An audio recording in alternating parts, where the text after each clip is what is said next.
Buenos días, hermanos, Dios les bendiga. Estaba pensando que, como lo ilustra la imagen que aparece en pantalla, muchos de nosotros de pequeños teníamos un entretenimiento que era, o lo llamábamos, jugar a las escondidas. Para esto se necesitaban varios participantes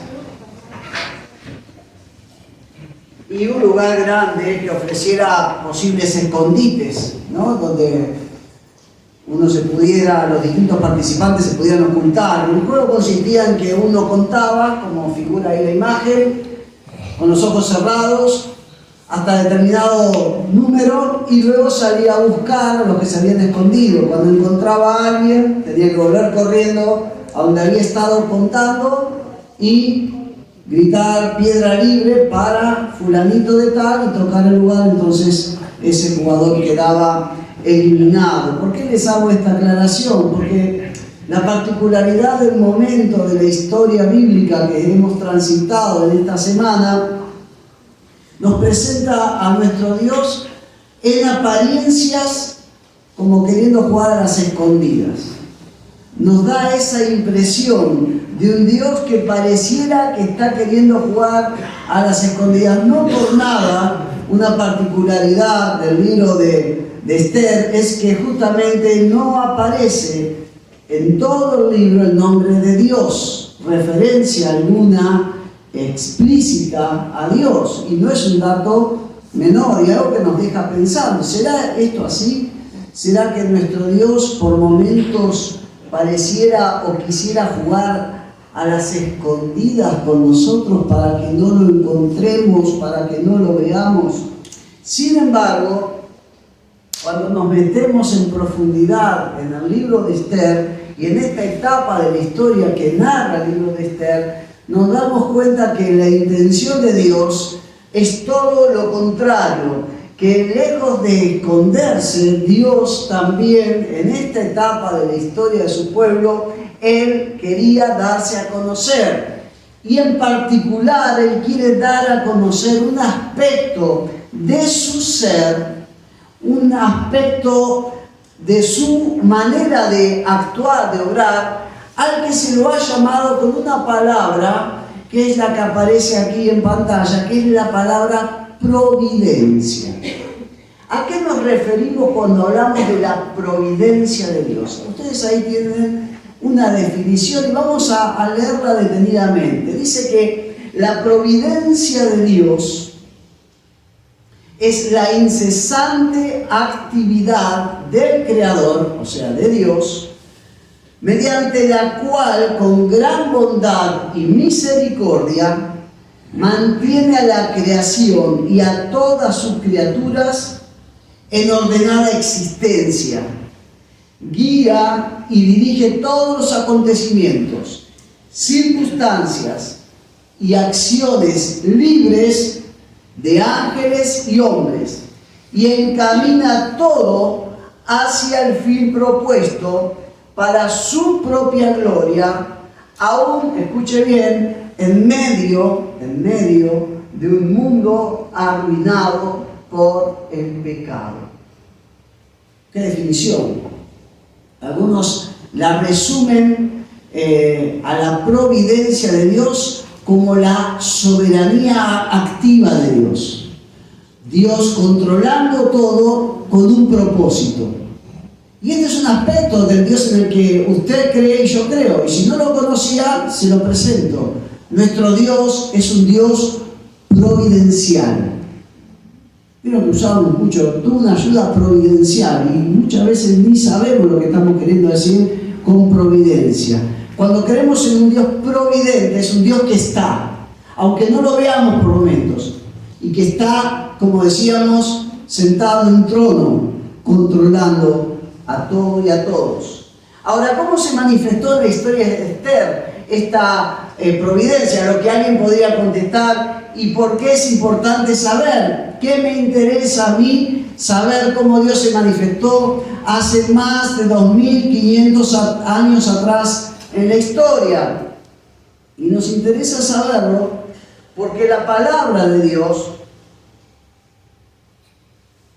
nos dice otro aspecto de nuestro Dios, y es que Él es siempre el mismo.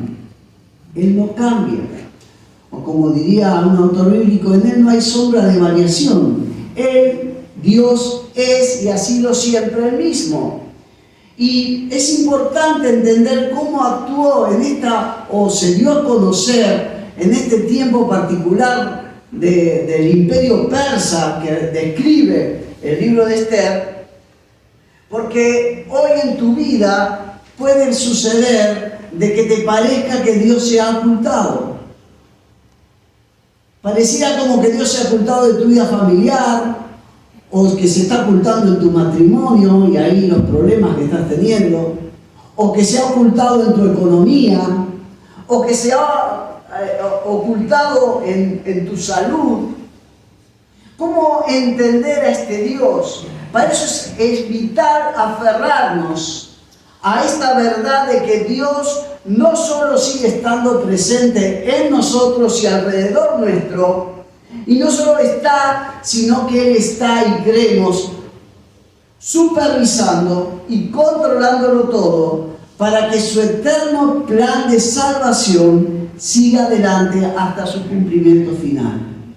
O como lo decimos en esta serie de la historia, ¿sí? Su historia primaria, a pesar de las apariencias, sigue adelante. Ahora, si yo les dijera qué tienen en común estos eventos, la muerte de los padres de una pequeña niña, dejándola huérfana, el divorcio de un matrimonio, una tirada de dados y el insomnio de alguien, a menos que ustedes hayan leído el libro de Esther, no le encontrarían ninguna relación a todos estos eventos. Le resultaría imposible establecer conexión de todo esto, pero si existe algo en común en todos estos acontecimientos, y algunos, si ustedes los miran, suenan bastante trágicos o tristes, y es la providencia de Dios. Detrás de estos 4 eventos aparentemente desconectados entre sí, hay un hilo que los conecta, y es la presencia y la actividad de Dios controlando y dirigiendo todo, en particular en esta etapa de la historia narrada por el libro de Esther. Por eso decimos que en primer lugar debemos reconocer la providencia de Dios, que esta providencia se puede manifestar en circunstancias familiares negativas. Dice justamente la palabra de Dios respecto a una de las protagonistas de esta historia. Leemos en Esther capítulo 2, versículos 5 al 7. Por esos días, en la fortaleza de Susa, había un judío llamado Mardoqueo, hijo de Jair. Pertenecía a la tribu de Benjamín y era descendiente de Cis y Simei. Versículo 6. Su familia había estado entre los que, junto con Joaquín, rey de Judá, fueron desterrados de Jerusalén y llevados a Babilonia por el rey Nabucodonosor. Mardoqueo tenía una prima joven, muy hermosa y atractiva, que se llamaba Hadasa, a la cual también le decían Esther. Cuando el padre y la madre de ella murieron, Mardoqueo la adoptó, la integró a su familia y la crió como su propia hija. No sabemos en qué circunstancias sucedió, no sabemos si fue consecuencia de la caída de Jerusalén por mano de los babilonios, pero lamentablemente la historia nos cuenta que Esther, siendo una niña muy pequeña, pierde casi simultáneamente a su padre y a su madre, y termina siendo adoptada y criada por un primo llamado Mardoqueo, que a pesar de que era primo, era bastante mayor que ella. Cuando miramos toda la historia de Esther ahora y vemos la influencia que la figura de Mardoqueo iba a tener en la persona y en la conducta de ella, nos damos cuenta, hermanos, que en la orfandad de Esther, en la pérdida de sus padres, por más doloroso que esto fue, empezamos a ver manifestarse la providencia de Dios. Ahora la pregunta, ¿era la voluntad de Dios que una niña pequeña perdiera a su padre y a su madre? Y yo creo que no. Yo creo que no. Pero la providencia de Dios nos habla de un amoroso y poderoso Dios que no solo es capaz de remediar circunstancias tristes y negativas de nuestras vidas, sino que aún más puede usar esas circunstancias para que sus propósitos de salvación se cumplan, para ser usados para causas que pueden trascendernos a nosotros mismos. No obstante, la historia de Esther comienza no tanto con la pérdida de sus padres, si ustedes van al libro de Esther, al capítulo 1, sino con una desavenencia matrimonial. Es otra la escena. Es el matrimonio nada más y nada menos que del emperador de Medos y Persas, Asuero, o conocido mayormente en la historia como Jerjes. Si ustedes leen en Esther capítulo 1, versículo 19, se enteran acerca de esta desavenencia y problema matrimonial. Así que, si al rey le agrada, dice Esther 1:19, sugerimos, le dicen sus consejeros, que emita un decreto por escrito, una ley de los persas y los medos que no pueda ser revocada. Debía ordenar que la reina Vasti, su esposa, sea excluida para siempre de la presencia del rey Asuero y que el rey elija otra reina más digna de ella. ¿Por qué? Porque a ella se le ocurrió decirle que no a su esposo cuando este le mandó presentarse en una determinada fiesta delante de él y de sus invitados. Esto terminó con un divorcio en particular, porque estamos hablando de otro tiempo y estamos hablando nada más ni nada menos que del matrimonio real. Pero más allá de estas particularidades, la pregunta que nos hacemos ¿es la voluntad de Dios la disolución de un matrimonio? Y la respuesta a la luz de la palabra de Dios es claramente que no. Dios no quiere que los matrimonios se disuelvan. Dios no está en la tarea de solucionar problemas matrimoniales diciéndole a cada uno, bueno, cada uno puede arreglarse por su cuenta y empezamos de vuelta. Ahora, la respuesta es no, pero debemos reconocer que como consecuencia de este divorcio, Esther, de la que hablamos recién, que había perdido a sus padres de pequeño, había sido adoptada y criada por Mardoqueo, va a llegar a ser nada más ni nada menos que reina. Y en ese cargo va a tener la oportunidad de interceder ante el mismo emperador en favor del pueblo de Dios.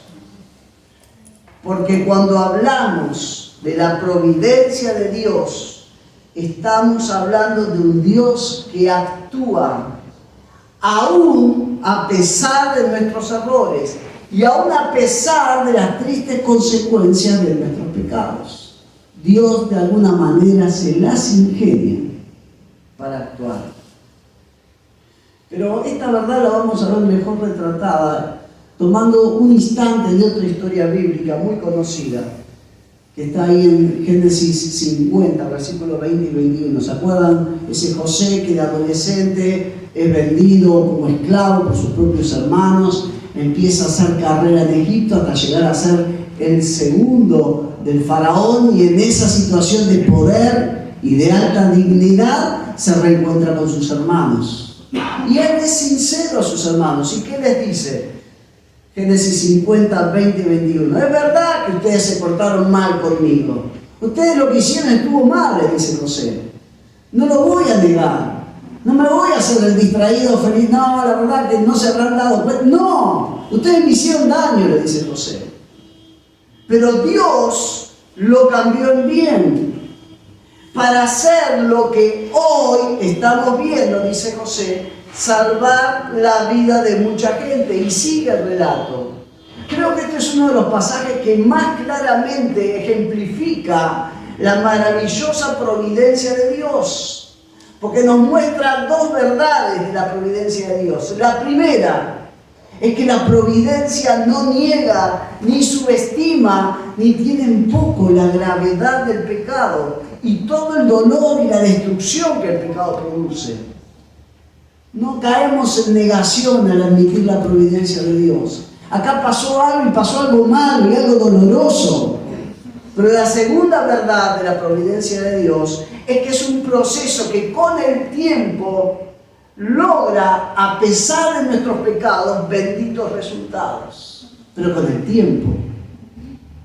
Por eso José le dice, para hacer, Génesis 50:21, hoy nos damos cuenta de que la providencia de Dios transformó su maldad en bendición y en pan para miles de personas.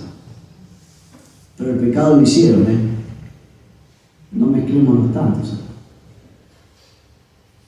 Pero así como el nombre de Dios no es mencionado en todo el libro de Esther, su acción providencial sí se puede percibir a lo largo de todo el libro de Esther. Aún, en segundo lugar, vemos que la providencia de Dios se puede manifestar, aunque nos cueste creer, en los planes de las personas malas. La providencia de Dios se puede manifestar en los planes de las personas malas. Aquellos que conocen la historia de Esther, y espero que la mayoría que haya podido leer el libro, saben que el malo de la película, en el libro de Esther, es un tal Amán, ¿sí? Alguien en un alto poder en el imperio persa, que le toma un gran odio a Mardoqueo por la sencilla razón de que no le muestra respeto.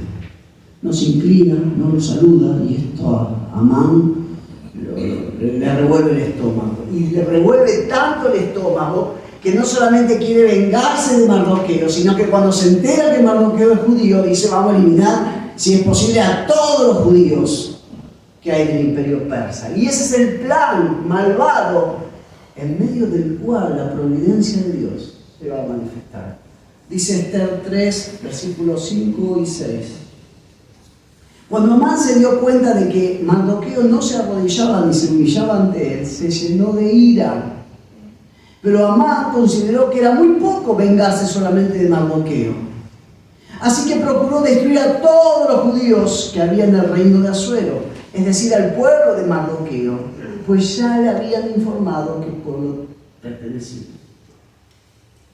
Y aquí uno vuelve a notar la providencia de Dios en acción, ya que al optar por un edicto imperial que elimine no solamente a Mardoqueo, sino a todos los judíos, Amán retrasa por primera vez, sin darse cuenta, su venganza.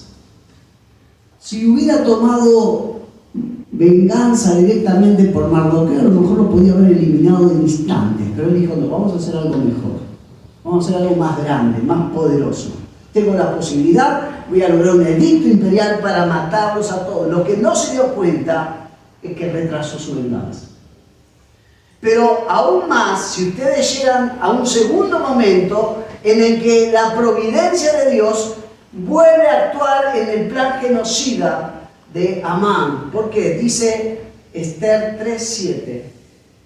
Así que en el mes de abril, durante el año 12 del reinado de Asuero, echaron el plan a suertes en presencia de Amán. Sin duda que era una costumbre persa esto de no eran dados, eran otra especie de elementos a los que se les llamaba pur, y luego de ahí viene la fiesta de los purín que recuerda este momento. Pero la cosa es que el sorteo determinó cuál era el mejor día y mes para llevar a cabo el plan. Pero ¿cuál fue el resultado del sorteo? Y que se posponía esa matanza casi para el 7 de marzo, o sea, un año después del sorteo. Es como si usted hubiera tirado los dados y le salía uno. Así le pasó a Amán, pero respetó porque sentía que era la voluntad quizá de los dioses. Ahora, ¿cómo se manifestó en este caso la providencia de Dios? Su control en todas las cosas, aunque les parezca mentiras, en el tiro de ese tipo de dados, los purín, ya que el resultado da un verdadero aplazo de la ejecución. Por ende volvía a retrasarse el plan de venganza hacia los judíos. Y si esto le cuesta creerlo, miren lo que dice Proverbios 16:33. podremos tirar los dados, pero el Señor decide cómo cae. Qué hermoso pasaje para mostrar el control que Dios tiene de todo. Y no me interpreten mal en lo que estoy queriendo decir. Acá hay alguien que no es del Señor, que está tratando de adivinar el tiempo de su venganza y hace una especie de sorteo. Pero Dios interviene en ese sorteo. Y así como le decía, si no le salió uno, pero le salió casi que al otro año tenía que hacerlo. Y esto nos muestra, es el testimonio bíblico ratificado de lo que después leíamos en Proverbios 16:33, que el control soberano de Dios sobre todo el universo y por ende su cariñosa providencia aún alcanza a la caída de los dados para dar como resultado una fecha de acuerdo a la voluntad de Dios. Esto no es una invitación, hermanos, para que vuelvan a su casa y en oración agarren el vaso de la generala no es eso. Es una ilustración de cómo Dios está al control de todo. Vieron que decía, había una remera hacía mucho tiempo que decía, no es suerte, es bendición. ¿Sí? Bueno, podríamos parafrasearla y decir, no es suerte, es providencia. Pero como diría el dicho, no hay dos sin tres. Es una tercera ocasión en la cual Amán, sin darse cuenta, volvió a posponer su venganza. Ustedes llegan a Esther, capítulo 5, versículos 9 y 10. Venía de una invitación de la propia Esther, Amán, para él y para el emperador. Y saliendo de esta cena, dice, cuán feliz estaba Amán, Esther 5, 9 y 10, cuando salió del banquete, pero al pasar por la puerta del palacio notó que Mardoqueo no se puso de pie ni hizo reverencia delante de él, así que se puso furioso, lo sacaba de Mardoqueo. Sin embargo, ¿qué hizo? Se refrenó y siguió hasta su casa y reunió a todos sus amigos y a su esposa Zeres. Demora que sabemos que finalmente va a ser que dicho plan de querer eliminar a Mardoqueo no se termine concretamente. Debemos reconocer que hasta ahora les vengo hablando de cómo la providencia de Dios se manifestó en circunstancias negativas de la existencia humana. Hablamos de la muerte de padres, hablamos de una desavenencia matrimonial, pero esto no nos tiene que ocultar de la verdad de que la providencia de Dios también se puede manifestar especialmente en la vida y a través de la conducta de los hijos de Dios. En otras palabras, que Dios tenga el control del universo y lleve adelante sus planes, aún usando circunstancias negativas y personas pecadoras, no nos exime a nosotros, sus hijos, de ponernos en sus manos para ser instrumentos de justicia, para que su voluntad sea hecha aquí en la tierra. Y si bien el libro lleva el nombre de Esther, el coprotagonista es Mardoqueo. Y vamos a ver que en la vida y conducta de Esther y en Mardoqueo se va a manifestar la providencia de Dios mediante la obediencia de ambos a Dios. Pero en el momento más crítico de la historia, en el clímax, cuando llegamos al capítulo 4 de Esther, y Mardoqueo se entera del plan genocida de Amán y le manda a decir a Esther, Esther, sos la única que puede presentarse en la presencia del emperador y decirle que vuelva atrás esta orden. Y Esther le aclara, obviamente, que si se presenta y se levantó con el pie izquierdo del emperador por presentarse sin que él la llame, eso puede ser la sentencia de muerte de Esther. Pero en este momento de clímax dramático, Mardoqueo y Esther van a coincidir en el uso de la herramienta fundamental que tenemos los hijos de Dios para hacer que la providencia de Dios se cumpla. ¿Y cuál es esa herramienta? Por eso, en tercer lugar, decimos que la providencia de Dios se cumple también en respuesta a la oración de sus hijos. Miremos el relato. Dice Esther 4, versículo 10, en adelante. Esther le dijo a Atac, que era el eunuco que le servía, que regresara a Mardoqueo y le dijera: todo el mundo sabe que cualquiera, sea hombre o mujer, que entre en la presencia del rey sin ser llamado por él, está condenado a morir, a menos que el rey le tienda su cetro de oro. Y le manda a decir también a Mardoqueo, Esther: hace más de un mes que el rey no me llama a su presencia. Versículo 12 de Esther 4. Atac fue y le dio el mensaje de Esther a Mardoqueo. Entonces Mardoqueo, versículo 13, le mandó a decir: ¿piensas que porque estás en el palacio escaparás cuando los otros judíos sean muertos? Si callas en un tiempo como este, Dios salvará a los judíos de alguna otra manera, pero tú y tu familia morirán. Y fíjense lo que les dice ahora. ¿Y quién sabe si no es para ayudar a tu pueblo en un momento como este que ha llegado a ser reina? Entonces Esther envió a decir a Mardoqueo: ve y reúne a todos los judíos de Susa y pídeles que ayunen por mí. Diles que no coman ni beban durante 3 días con sus noches. Yo y mis sirvientas haremos lo mismo. Luego, aunque esté estrictamente prohibido, me presentaré ante el rey. Si he de morir, que muera. Mardoqueo hizo lo que Esther le ordenó. Quizás es importante dejar en claro que los judíos no ayunaban por ayunar, no ayunaban por una cuestión médica, sino que en el pueblo judío el ayuno era para acompañar y en cierta manera profundizar su tiempo de oración. Lo que le estoy queriendo decir con esto es que el desafío de todos los judíos de Susa de estar ayunando debe entenderse como de estar orando y ayunando por esto.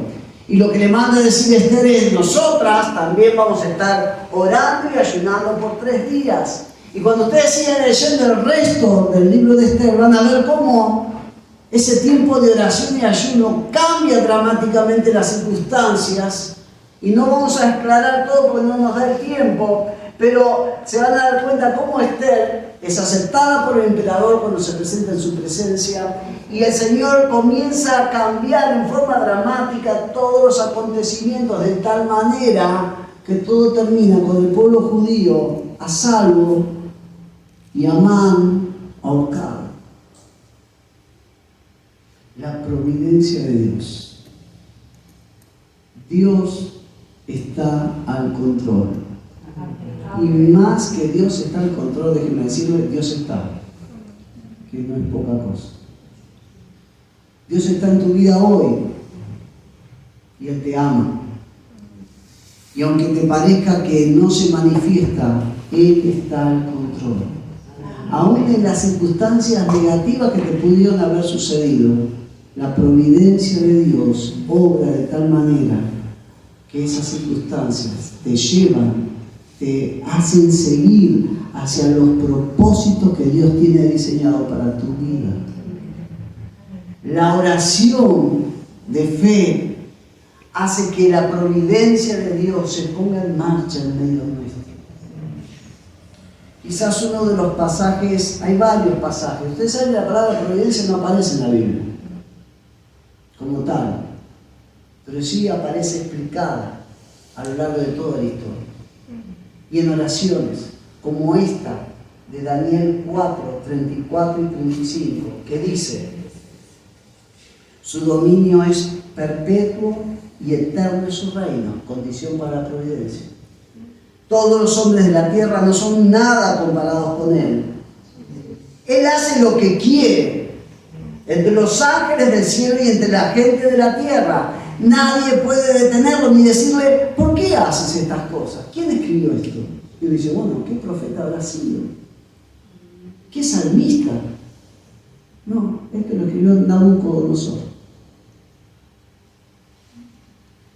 Aparentemente, alguien que no era del pueblo de Dios, pero que en su reinado comprobó la providencia de Dios. Como dice acá, ¿quién le va a preguntar a él lo que hace? Y él hace dirían los chicos, lo que se le canta la gana, entre los ángeles, entre los humanos, porque Él es Señor y no hay nadie por sobre Él.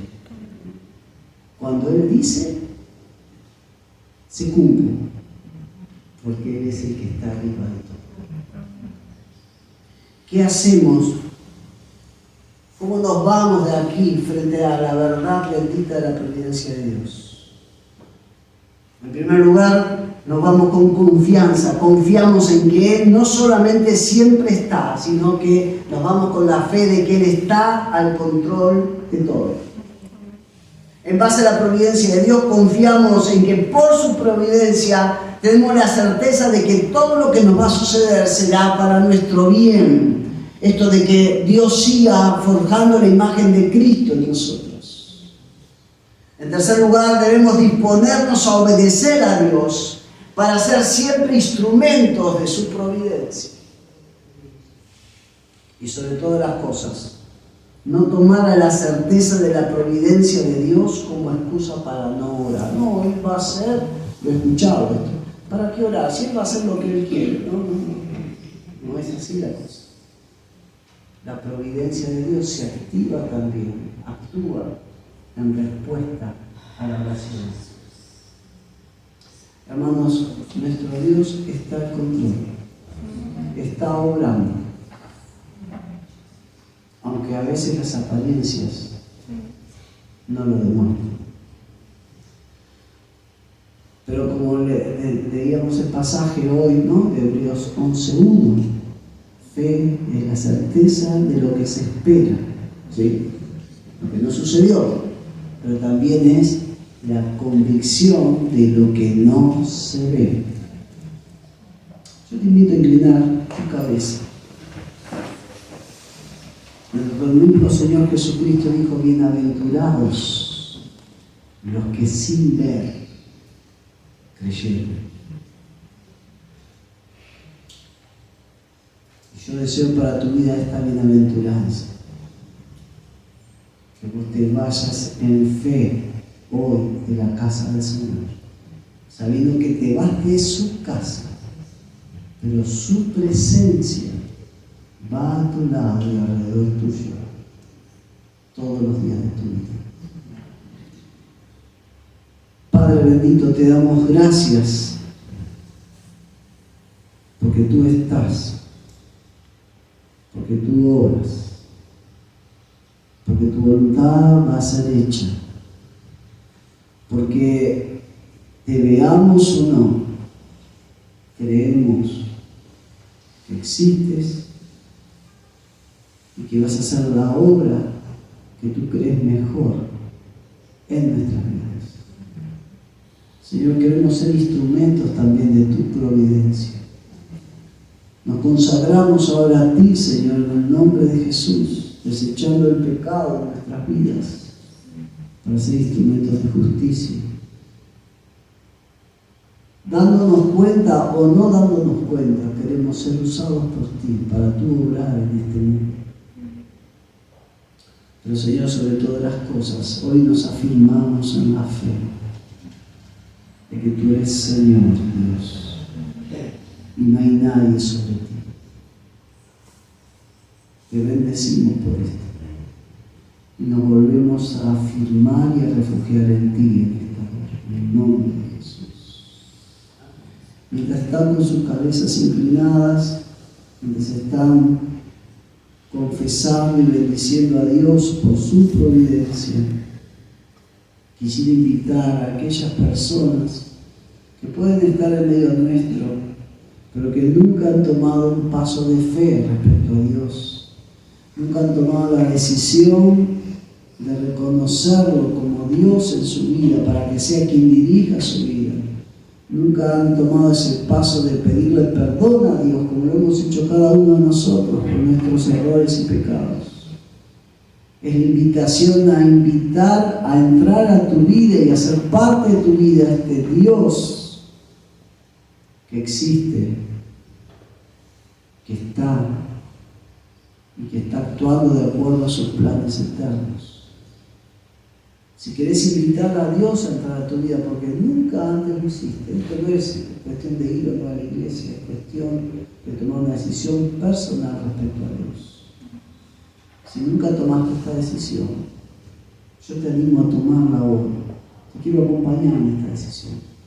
Déjame guiarte en una sencilla oración en la que vos reconozcas a Jesús como Dios, lo aceptes como tu Salvador, le pidas perdón por tus pecados. Si quieres hacerlo, te animo a repetir conmigo estas palabras. Padre Dios, en este momento reconozco que Jesús de Nazaret